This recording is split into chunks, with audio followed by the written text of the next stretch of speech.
Dallas Stars defenseman Thomas Harley makes Team Canada's Olympic roster. Will this be the confidence boost needed for a strong second half push? And can the Dallas Stars rain on Buffalo's new year and snap the Sabres win streak?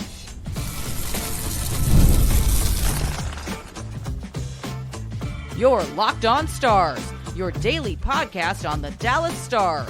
Part of the Locked On Podcast Network, your team every day. Howdy, Stars fans. I'm Joey Erickson, former producer of 105 Through the Fan. Please be sure to subscribe. We are free and available wherever you get your podcasts and on YouTube. And as always, thank you so much for making us a part of your day and making us your first listen. Welcome to a Wednesday edition of Locked On Stars, part of the Locked On Podcast Network, now the #1 sports podcast network. Happy New Year, Stars fans. And we already have some positive news going into 2026. Thomas Harley has made Team Canada's Olympic roster. We're going to discuss that and why I think this is going to do wonders for his confidence moving forward this season. We'll also preview the Buffalo Sabres on this tasty New Year's Eve matchup in Dallas. The Sabres are riding a 9-game win streak. Can the Dallas Stars snap it tonight? I'll make some predictions at the end of today's episode as well. Thank you so much for joining us each and every day here on Locked On Stars. A happy New Year, a happy holidays to all of you out there. Let's dive in to Thomas Harley making Team Canada. I think a lot of us may have worried that his spot on Team Canada was in jeopardy after a not so hot start to the season, which is well documented, and we've discussed him even this week here on Locked On Stars, but he was able to make the roster, and I think this is going to do wonders for his confidence. I think it helped that Jim Nill was an advisor for Team Canada, plus Pete DeBoer, former Stars head coach, loves Harley and saw what he was able to do last season right under his nose. So I think that really helped Harley have some people in the building get him on the roster. And not saying that he may have played his way off of it, but there could have been certain players. I think the Team Canada would have considered a Matthew Schaefer, who was left off the roster, the talented 18-year-old. Yeah, he maybe hasn't played in some of the caliber of games that Canada is going to play in about a month's time. But I imagine that was a tough decision to leave him off. But I think this is going to be such a big confidence boost for Thomas Harley, and I love that he made it. Team Canada's defense really did not change at all from the Four Nations face-off. So it's Drew Doughty, Thomas Harley, Cale Makar, Josh Morrissey, Colton Parayko, Travis Sanheim, Shea Theodore, and Devon Tays are the 8 defensemen selected by Team Canada for the 2026 Olympics. Of course, Harley had to be called up to the Four Nations when Cale Makar was sick. Eventually, Josh Morrissey was sick, and Harley played in a handful of games at the Four Nations face-off and really impressed.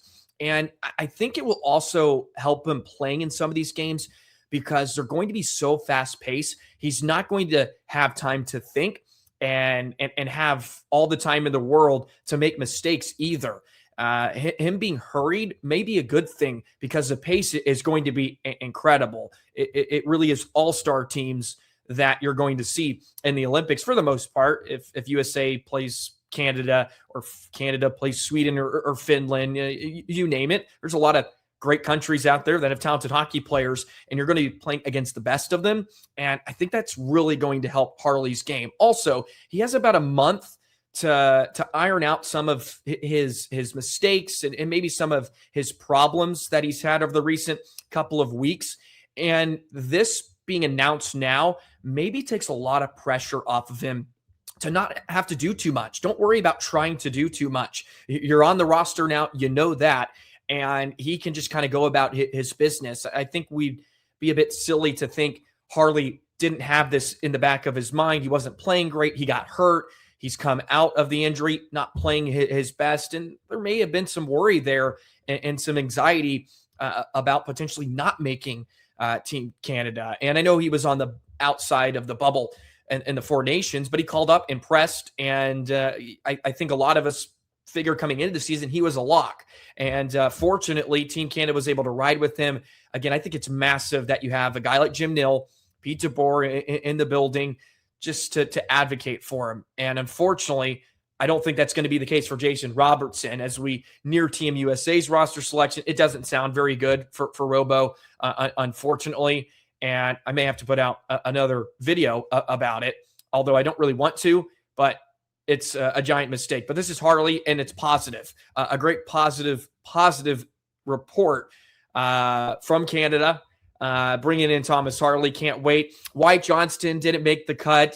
He was always on the outside looking in, but has played extremely good this season. Of course, he did not make the roster. Celebrini did, which is, I think, awesome to have a young, talented player like himself. What's mind-boggling is Celebrini could have played in the World Juniors tournament that's currently going on. Like, he's eligible for that, and he's going to be playing on the Olympic team. That's pretty cool in itself, and it's awesome to see Harley is going to represent the Maple Leaf as well. And I would think he's not just going to be a safety valve either. I think he's going to have a chance to play. Of course, injuries can occur in the next month or so, but I think this is going to be a huge confidence boost for him. And not having to worry about making the roster now. He's made the team. He has a month to maybe get his act together, so to speak. I think you're going to see the best out of Thomas Harley now in the next couple of weeks. We're going to see him soar. This is going to do a lot for him, not having to worry about that. He's coming off the injury, of course. He can just focus on being his best for the Stars, and I think all of it will work itself out. And a month from now, we're going to look back and be like, yeah, Harley's back. It's the same old 55, and the Stars aren't going to have to worry about him. But that's currently all we know for Team Canada and most of the other country rosters, if we did some Olympic talk here. Again, it does not look very good for Robo. It has been reported that Clint Keller is going to be on the roster. Adam Fox did not make it as well. That was just reported recently as we're recording this. Adam Fox did not make the U.S. Olympic team, which is odd because New York Rangers have plenty of personnel. They have the coach, assistant coach, but he's not going to make it. That's fascinating. We're like 3 years removed from him being a Norris Trophy winner, and he's also really good. I'm not the hugest Fox fan, but how you could leave him off. Supposedly Tage Thompson is on the roster, which is just another complete joke, if you ask me. Not that he's been bad, but when has Tage Thompson played in a big game? And he's a -11. Anyways, that's a great role player. It's a great bottom six role player for you, Billy G. I'm going to have to be throwing so much shade the rest of the year if Robo doesn't make this roster. Again, it doesn't look like he is going to be on it. And it's probably lucky Harley didn't decide that he wanted to stick with Team USA since he was born in Syracuse, but he had dual citizenship. It's probably a right thing that he chose Team Canada because he would have probably been left off to Team USA's roster. If Adam Fox isn't making it, how would he make it? Anyways, I'm just going to be so bitter about it. I really am. I wanted to see him in the red, white, and blue and just light it up. There is just so much poor decision-making in the U.S. Department. I think it's very, very, very fair to say. But the positive news, that's what we're going to side on. Harley makes Team Canada. I think it's going to be great for him, and expect the best out of him moving forward. I think there's going to be a huge weight lifted off his shoulders here, and he continue to put his best foot forward. All righty. Tonight, the not always annual, but mostly annual New Year's Eve game, which is always an absolute blast at the AAC. I don't think there could be a better matchup, considering maybe when this schedule was announced, you thought Sabres, fun, but it's the Sabres. Well, they're the Sabres now. They are the Sabres, and they've won 9 in a row. Can the Stars find a way to snap the win streak? Let's discuss that and more in just a moment.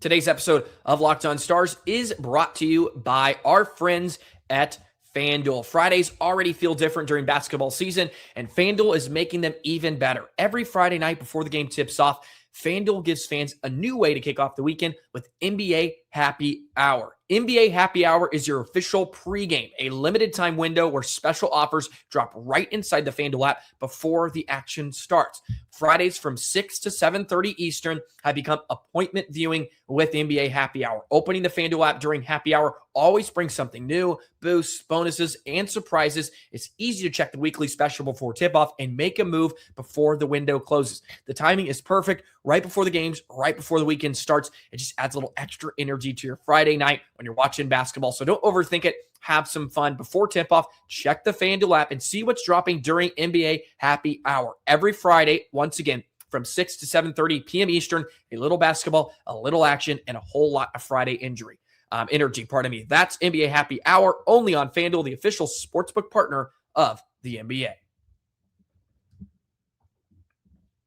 The Buffalo Sabres coming to town on a 9-game heater. Yes, they have won 9 in a row against some very good teams as well. In case you were wondering if they were just beating up on some weak competition, that's not the case. They've beaten St. Louis, Boston, who I know aren't great, but Ottawa, New Jersey, the Islanders, Philadelphia, Seattle, Vancouver, and Edmonton. That is a good stretch for the Sabres. Of course, they are led by Matthias Samuelsson, who has 5 points in his last 5 games. They are getting a lot of production up and down their lineup, and they put a beat down the other night on St. Louis, winning 4-2. If you go through their game logs, it's been rather remarkable what they're doing.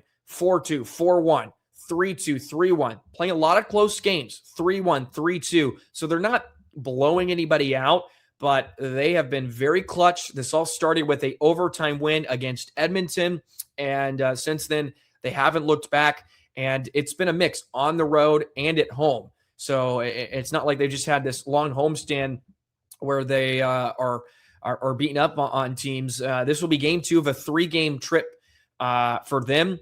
So they're coming in hot and playing some great hockey, but they are keeping teams in it. Again, they've been very, very close, tightly contested contests. So expect a great one here tonight. Dallas is 57-20 all time against Buffalo. They are 37-23-8 on home ice. The Stars have earned points in 7 of their last 8 games played against the Sabres, dating back to January 20, 2022. They've outscored Buffalo 32-22 in that span as well. So this is going to be a really, really exciting one. I don't think you could get a better match. The special teams conversation. This will play a big part of tonight. Buffalo, they have a 3rd-ranked penalty kill. Yeah, 84.8%. Of course, Dallas's power play is 2nd. Although it has sputtered recently, they're still 30%. So that's something to look out on. Buffalo's not very good in the dots. Although the Stars haven't been dominating this year, they'll have a sizable advantage there as well.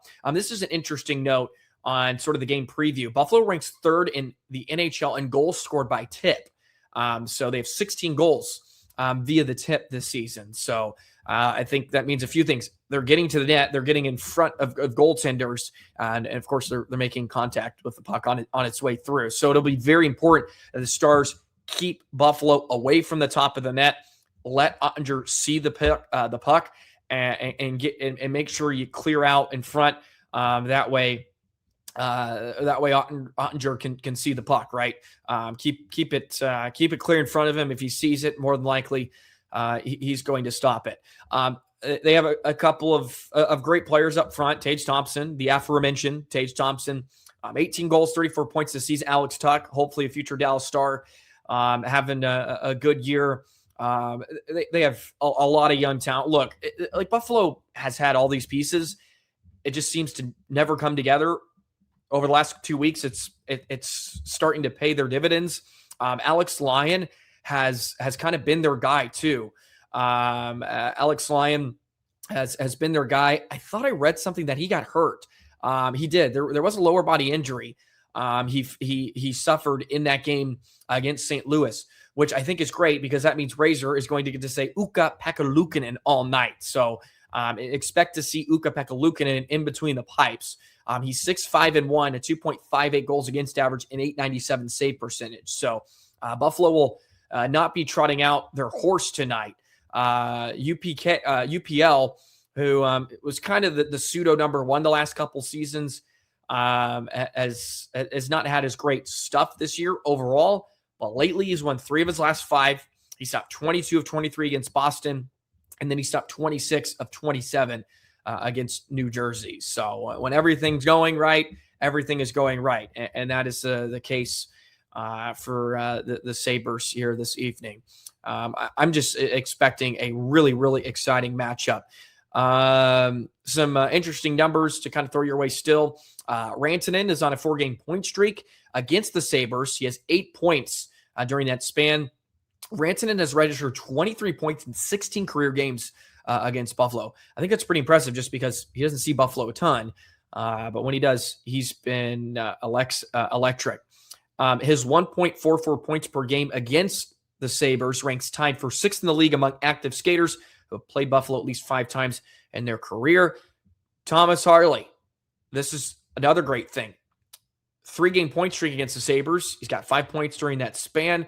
So maybe this is a game that can kickstart him a bit. I think it's going to be an absolute bonkers of an atmosphere at the AAC. The Sabres are now a point out of a wild card spot. They were hovering around second to last place in the East, and then of course they've gone on this run. You know, the Stars still trying to keep pace with Colorado. They trail them by 8 points. Minnesota's crept up on them. They're within 3, but the Stars do have a game in hand tonight, which they're playing. Minnesota's playing tonight as well against San Jose. As I'm recording this, it's 2-1 Sharks as they enter the third period. So see how that one kind of plays out. Looks like Nashville's going to take down Vegas tonight. That's an early one in Vegas. So some interesting scores all the way around. Some other stuff I kind of wanted to touch on. Is Robo just going to go scorched earth if he doesn't make this roster? Is he just going to take everybody down with him? Right. As maybe it's a good thing to some degree, right? Maybe it's a good thing. At least you have to view it as that way. Hopefully he does. Like, I'm going to prove you wrong, that you made a wrong decision. I think that's how you have to take it. So at least that's what I'm hoping for, right? Because man, it is just so frustrating. Morning skate lines. I wanted to get to that a bit, but that's just kind of milling around in my mind a bit. Morning skate lines.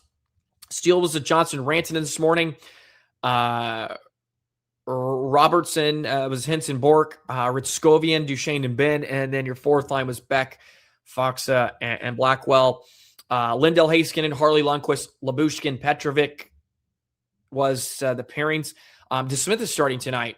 It looks like at least he came off the ice first, so apologies there. Otter may not start tonight, which stinks. Put out your best roster. It's New Year's Eve, right? But DeSmith was first off, so it looks like maybe he will start tonight for Dallas, which is fine. I mean, it's not like DeSmith is 9-1-4 this season. He has been phenomenal. So he may get the start, but the Stars have lost 2 in a row. They picked up points though in 6 straight, so they're trying to keep a point streak alive. Buffalo's got 9 in a row. What will give?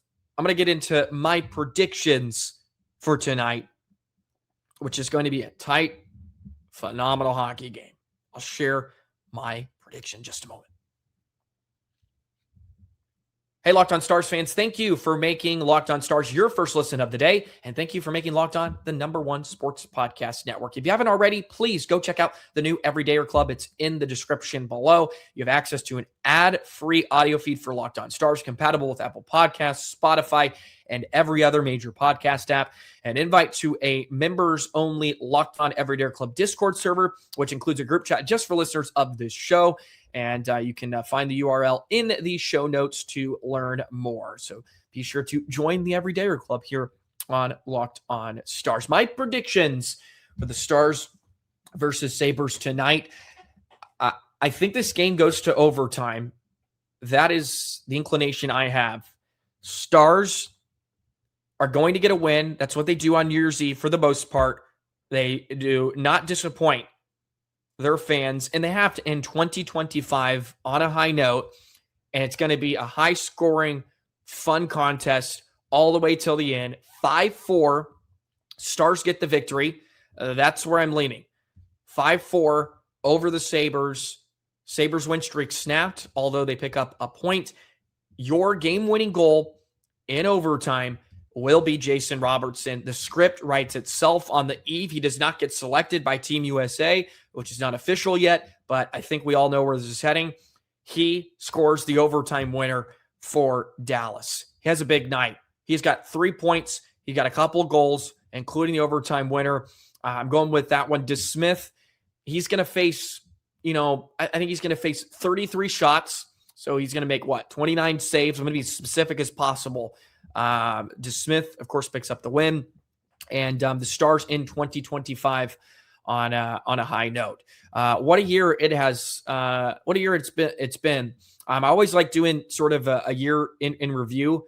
I think that's always exciting. So I kind of want to do some of that since I've kind of given my predictions, and we have some time here before we close out the episode. It's always fun to kind of look from the entire 2025 calendar year. So if we go back to January 1, 2025 to New Year's Eve today, the Stars have won 53 games, which is second in the NHL over that span, 118 points, which is also second, only trailing Colorado. We had 55 wins, 121 points. The Stars goals for, if you just look at goals for, the Stars tied for the most goals in the year. Well, of course, they can add to that tonight, but before tonight's game, 296 goals, which is tied with Colorado.